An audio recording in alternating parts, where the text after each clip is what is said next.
হারুদা, গ্রামের কোনো খবর পেলে তোমরা? শুনেছি জমিদার নাকি গ্রাম পরিদর্শনে বের হবে। হ্যাঁ, আমিও তো তাই শুনলাম। গ্রাম পরিদর্শনে বের হয়ে কি করবে কে জানে।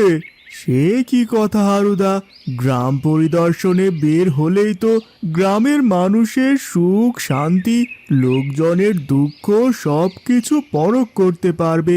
তিনি আমাদের গ্রামের জমিদার। তিনি যদি আমাদের সুখ দুঃখ না দেখে তাহলে কি করে হবে বলো তো ভায়া? জমিদার দেখবে সুখ দুঃখ? হাসালে গো ভায়া, হাসালে। সে কি কথা হারু, এভাবে বলছিস কেন? বলছি কি আর সাধে রে মহেশ। আগের বছর গিয়েছিলাম জমিদারের কাছে কর দেওয়ার সময়। সবাই সেবার কর দিতে পারলেও আমি দিতে পারিনি। ফসল সেবার ভালো হয়নি, তাই তাকে দেওয়ার মতো পয়সা ছিল না আমার কাছে। আমি তাকে এত বোঝানোর চেষ্টা করলাম, কিন্তু সে কিছুতেই শুনলো না। বরং আমার নদীর পাশের যে উর্বর জমিটা ছিল সেটা তার নামে লিখে নিল। হ্যাঁ, এ কথা আমিও শুনেছি। শুধু তাই নয়, গ্রামের অনেককে কর না দেওয়ার কারণে মেরে গ্রাম ছাড়াও করেছে। অনেক অত্যাচারের মুখে পড়তে হয় সবাইকে। এই তো এই তো সামনে আবার কর দেওয়ার সময় আসছে। কি করব বুঝতে পারছি না। গত 2 বছর থেকে জমিতে ভালো ফসল ফলাতে পারি না। কে আর করার বল, গ্রামের জমিদার বলে কথা। হ্যাঁ, এর জন্যই তো সবাইকে মুখ বুজে সব সহ্য করতে হয়। সে যাই হোক, বেলা হয়ে গেল অনেক, বাড়ি যেতে হবে। না হয় গিন্নি আবার আরেক কেলেঙ্কারি শুরু করবে। তা ঠিক বলেছ নিতাইদা, আমাকেও যেতে হবে।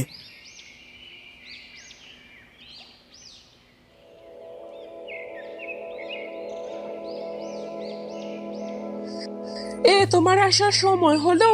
বলি বাড়ি ঘর কি নেই? এদিকটা একটু চোখ দিতেও তো পারো নাকি? আরে, মাত্রই তো এলাম বাড়ি, এতেই শুরু করলে? আমি শুরু করলাম? তুমি একবার ঘরের দিকে তাকিয়ে দেখেছো? একটু ভালো করে তাকিয়ে দেখো। ঘরের চাল ফুটো হয়ে গেছে। এখন বৃষ্টি বাদলার সময়, কখন বৃষ্টি নামে তা ঠিক আছে? বৃষ্টি নামলে এবার ঘরেও জল পড়বে। না জানি কখন পুরো চালটাই ভেঙে পড়ে। তোমাকে আর কত বলি বলো তো? হাই সৃষ্টিকর্তা, আর কত পরীক্ষা নেবে? না জমিতে ভালো ফসল হচ্ছে, না হাতে কোনো টাকা পয়সা আছে। কিভাবে কি করব? ঘরের চাল ঠিক করতে অনেক পয়সার দরকার। আমার কাছে তো কিছুই নেই। মিতালি, কি করব আমি? এদিকে যে ঘরেও কোনো বাজার নেই, যা ছিল সব শেষ। কিন্তু এই চাল না ঠিক করতে পারলে যে আমরা ঘরে থাকতে পারবো না। তুমি যেভাবেই হোক এর একটা বন্দোবস্ত করো। আচ্ছা ঠিক আছে, তুমি চিন্তা করো না। আমি দেখছি কোনো ব্যবস্থা করা যায় কিনা। নিতাই বেরিয়ে পড়ল কোনো একটা ব্যবস্থা করার জন্য।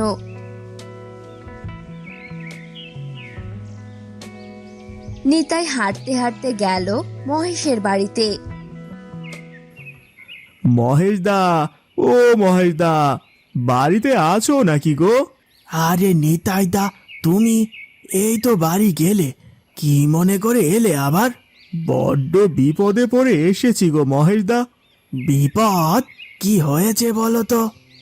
আর বলো কি, বাড়িতে ঢুকতেই গিন্নি ঘরের দিকে দেখিয়ে বলল চাল নাকি ভেঙে পড়েছে। খেয়াল করলাম জোরে বৃষ্টি এলে পুরো চালটাই খসে পড়বে। এই কুঁড়ে ঘরেরও তো অনেক দিন হলো, না জানি কখন পুরোটাই ভেঙে পড়ে। সে কি কথা, এই বৃষ্টি বাদলার দিনে এই অঘটন হলো? তা আমার বাসায় যে। মহেশ দা, তুমি তো জানোই সংসারে কেমন টান চলছে। তুমি আমাকে কিছু পয়সা ধার দেবে? আমি ঘরের চালটা ঠিক করি, কিছুদিন পর আমি তোমার সব দেনা শোধ করে দিতাম। নিতাইদা, তুমি তো আমার ব্যাপারে জানোই, তোমাকে সাহায্য করার মতো যে আমার কাছে কোনো উপায় নেই। যদি থাকতো আমি তোমাকে অবশ্যই সাহায্য করতাম। আমায় ক্ষমা করো নিতাইদা। আচ্ছা মহেশ দা, কি আর করার, দেখি অন্য কোথাও কোনো ব্যবস্থা করতে পারি কিনা। নিতাই মহেশের কাছে কোনো সাহায্য না পেয়ে হারুদের বাড়ির দিকে যায়। হারুদা, একটু কথা ছিল তোমার সাথে, একটু বাইরে আসবে?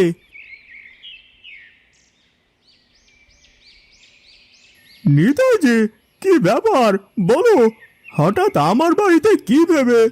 হারুদা, আমাকে কিছু পয়সা দাও না, বড্ড দরকার। ঘরের চাল ফুটো হয়ে গেছে, বৃষ্টি হলে বেহাল অবস্থা হয়ে যাবে, আর ঘরে থাকার অবস্থা থাকবে না। সে কি কথা, কিন্তু কিন্তু কি, ঘরে বাজার নেই, সেদিকে আগে চোখ দাও।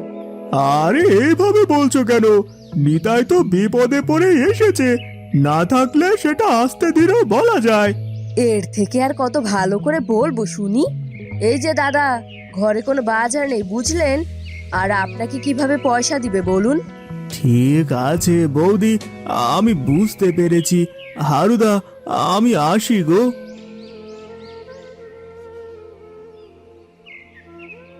হারুর বউয়ের এমন চওড়া কথা শুনে কানাই আর কিছু বলতে পারল না। সে মন খারাপ করে আবারও তার বাড়িতে চলে যায়। তাকে দেখে তার গিন্নি মিতালি বলল, কি গো, কোনো উপায় করতে পারলে? না মিতালি, হারুদা মহেশদা সবার কাছে গেলাম, কিন্তু কিন্তু কারো কাছে নাকি কোনো পয়সা নেই, তাই খালি হাতেই ফেরত আসতে হলো। কি করব কিচ্ছু বুঝে উঠতে পারছি না। এইদিকে আকাশে মেঘ জমছে। পয়সা নেই বলেছে? আমাদের বিপদে তারা আমাদের সাহায্য করলো না, অথচ তুমি কতবার তাদেরকে সাহায্য করেছো, কোনো হিসেব আছে? আহ মিতালি, এভাবে বলতে নেই। বলবো না তো কি করব বলো তো? তুমি সবার বিপদে সাহায্য করো তোমার সাধ্য অনুযায়ী, কিন্তু তারা কি করলো? এভাবে বলো না, সবাই এক নয়, কোনো না কোনো একটা উপায় ঠিক হয়ে যাবে। হায় রে আমাদের পোড়া কপাল! মিতালি আর কানাই এভাবেই কথা বলছিল।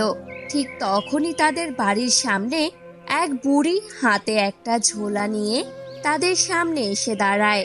শুকনো চোখ মুখ, রুক্ষ চুল, দেখে মনে হচ্ছে অনেক ক্লান্ত। আমাকে তোমরা একটু খাবার দেবে, আমি যে আর পথ চলতে পারছি না। আরে কে আপনি? আরে এখানে কি করছেন? এসব পরে হবে, ওনাকে দেখে অনেক ক্লান্ত মনে হচ্ছে, আগে ঘরে নিয়ে পানি দাও। হ্যাঁ হ্যাঁ, আপনি আগে ভেতরে আসুন।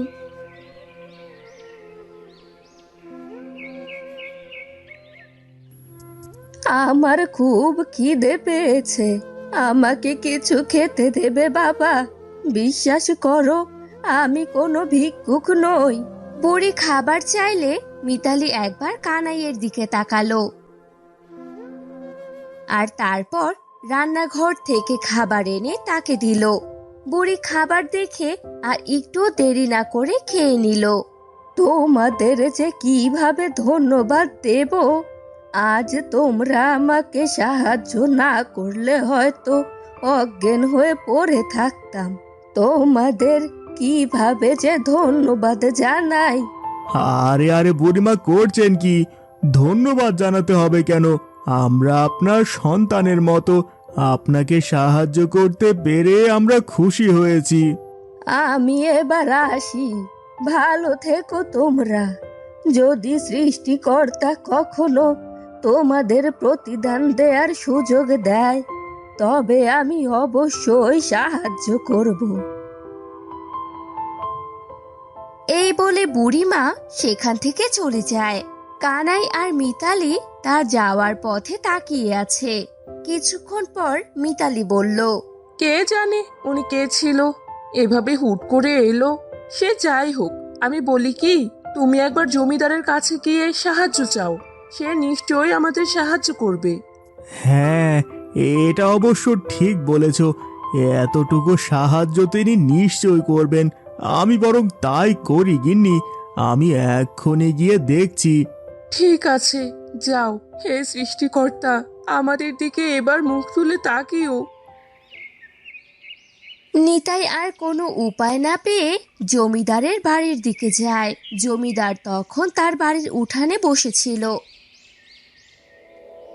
নিতাই জমিদারের সামনে দাঁড়াতেই জমিদার তীক্ষ্ণ দৃষ্টিতে তার দিকে তাকায়। কে চাই?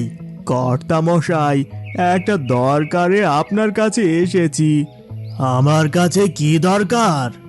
আসলে কর্তা মশাই, আমি বড্ড বিপদে পড়েছি।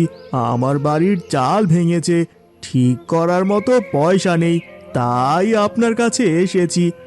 আপনি যদি আমাকে কিছু পয়সা ধার দিয়ে সাহায্য করতেন, তাহলে হয়তো আমি ঘরটা আবার ঠিক করতে পারবো।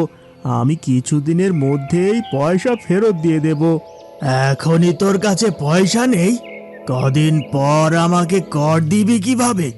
আর পয়সাই বা ফেরত দিবি কিভাবে? হ্যাঁ, বলিহারি বুদ্ধি। আমি সময় মতো সব দিয়ে দেব কর্তামশাই। আপনি দয়া করে আমাকে সাহায্য করুন কর্তামশাই। আমি নিজের পায়ে নিজে কুড়াল মারবো নাকি? যা যা এখান থেকে, কোনো পয়সা হবে না। কর্তামশাই, এভাবে বলবেন না। আমি আপনার পায়ে পড়ি, আপনি যে শেষ ভরসা। ভালোই ভালো এখান থেকে যা, না হয় লেঠেল দিয়ে মেরে পাঠাবো। সে মুখ ভার করে আবার তার বাড়িতে ফিরে যায়। তার মুখ ভার দেখে মিতালি তাকে বলল, কি হলো, তোমার মুখ এমন ভার হয়ে আছে কেন? জমিদার কি তোমাকে খালি হাতে ফিরিয়ে দিয়েছে? হ্যাঁ গো গিন্নি, কতভাবে বোঝানোর চেষ্টা করলাম, কিন্তু কিন্তু তিনি কোনো কথাই শুনলেন না। কি যে করি এখন! কি আর করার, এখন সৃষ্টিকর্তাই একমাত্র ভরসা। যা আছে কপালে তাই না হয় হবে। তাদের কাছে আর কোনো উপায় ছিল না। সে দিনটা এইভাবেই কেটে যায়।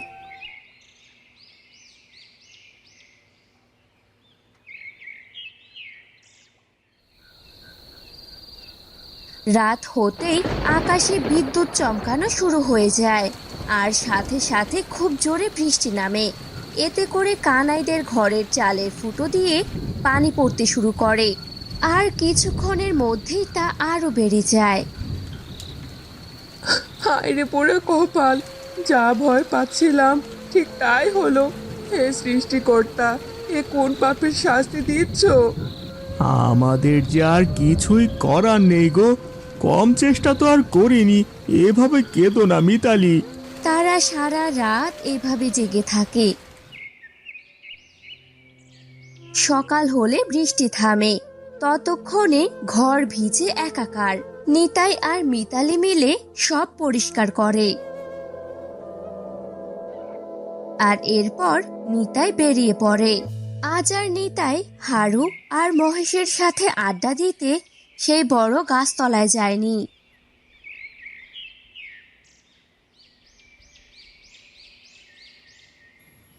তাদের গ্রামের পাশের একটা খুব পুরনো পুকুর পাড়ে গিয়ে বসে। সেদিকটা কেউ তেমন যায় না। নিতাই জলের দিকে তাকিয়েছিল। অমন সময় সেই বুড়িমা এসে নিতাইকে ডাকলো। আরে বাচ্চা, তুমি এখানে এখানে একা একা বসে কি করছো তুমি? বুড়িমা, আপনি এখানে? ওই সামনেই আমার বাড়ি, তাই এই রাস্তা দিয়েই যেতে হয় আমায়। সে কি, এমন নির্জন জায়গায় আপনার বাড়ি?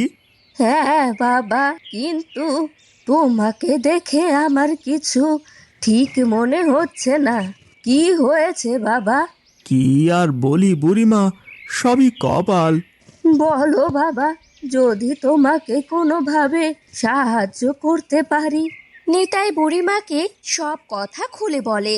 সব শুনে বুড়িমা বলে, আমি হয়তো তোমাকে পয়সা দিয়ে সাহায্য করতে পারবো না, তবে আমার কাছে একটা উপায় আছে। তুমি আমার সাথে আসো। কিন্তু কি উপায় বুড়িমা? সে তুমি এলেই বুঝতে পারবে।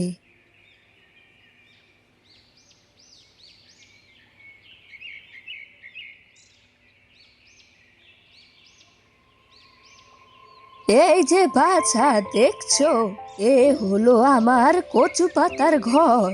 আর এই যে সামনে যে কচু গাছ দেখছো, এগুলো সব আমার। আরে দেখছো তো কচু পাতাগুলো কত বড়। এই কচু পাতাগুলো অনেক ভারী হয় আর তার সাথে খুবই শক্ত। তুমি এক কাজ করো, তুমি এখান থেকে কিছু কচু পাতা নিয়ে যাও আর তা দিয়ে তোমার ঘরের চাল ঠিক করো। বুড়িমা, আমি এর আগে কখনোই এত বড় কচু গাছ দেখিনি।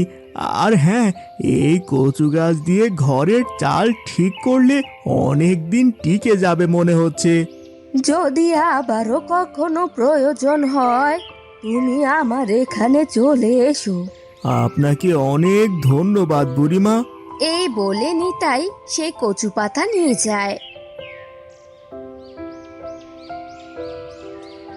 আর তা বাড়িতে নিয়ে গিয়ে মিতালির সাহায্যে ঘরের চাল হিসেবে দিয়ে দেয়।